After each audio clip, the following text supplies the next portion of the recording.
Noemi Mendez, ELL Curriculum Coordinator at Capitol View Elementary School, is here to talk about two books. I love the work that you're doing, a champion for students of color and immigrant and refugee families. So you are really taking such a strong lead on bilingual books for kids. And I was so glad to run into you Saturday at the Latin Festival and just learn more about our Latin and Hispanic communities here and what you're doing. You're doing incredible work to bridge cultural and language barriers.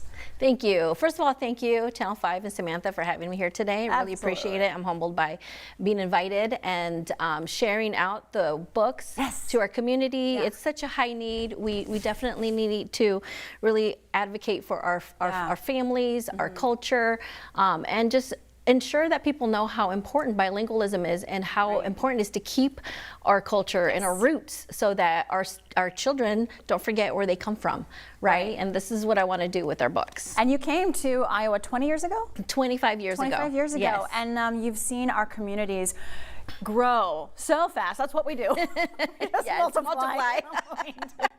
Oh my gosh, I'm from 8. I mean, it's just kind of something in the water.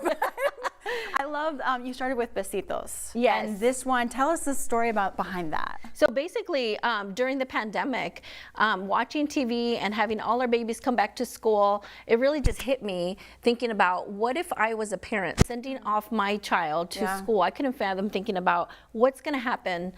There was the unknown, right? We don't know what's going to happen. You know, we protect them, we cover them up, and so I literally wrote this right in that evening after seeing our kids come back to school, and thought, you know what, I'm going to write this. I feel so passionate about our kids and their security, and so such a that came. Time that was, especially for bilingual families. I mean, it was such a nerve-wracking, just anxiety-filled day by day. So I love that something good came from the pandemic and that you decided, you got creative and did something, you know, soothing for these kids. And then we were talking about your next book. This is such an interesting dynamic. I think so many multicultural families, Spanish-speaking families that grow up in the U.S., it's a very difficult dynamic to keep your language. Yes, it really is. And you know, surprisingly, we probably don't know this, but there's so many of our Latin-speaking students that are forgetting Spanish. They can't even communicate with their own families. And that's shocking to me. It's bizarre. It is. It's true. It's a reality. And so, you know, it's a phenomenon that we have to really unpack and think about, why is this happening? There's a lot of reasons why these are happening, but we have to be reaching out there and saying, keep reading, habla español. It's okay to keep your roots. It's okay and to be habla proud. Español. Yes, and be proud of where you come from. Culturally, it is such a, it really completes that identity, you know, we have of being multicultural, being proud of that Spanish roots. And then also it's a skill, and I think that's very much becoming more clear.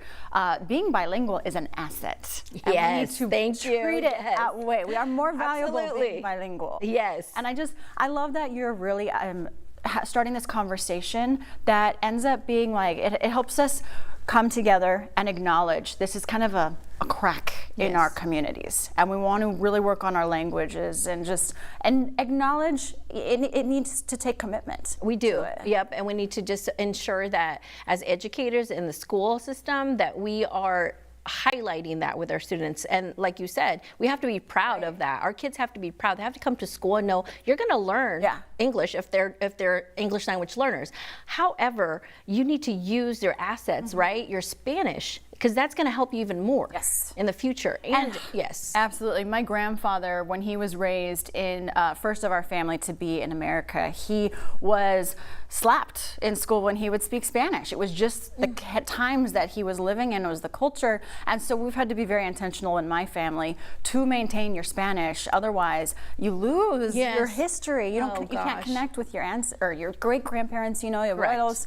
I have so much love for this. Where can people find the books? So you could buy them through archway.com, Amazon, but I am going to be doing a book signing at Pots and Shots this Friday from 6 to 8. So it's in West Des Moines. Come and have fun. fun with us, and I'll sign a book, and you're actually going to get them at a discount. Now, here's a brilliant thing that's going to happen. We're going to do a raffle, and in that raffle, once you buy a book, I am going to be doing a raffle where one of the books will be donated to a school of your choice. Beautiful. So, yes. Constant, So, yes. just bring it full Giving it circle back. to Giving it back to education. the community. I want everybody in the world to have a book, starting Love with it. Iowa.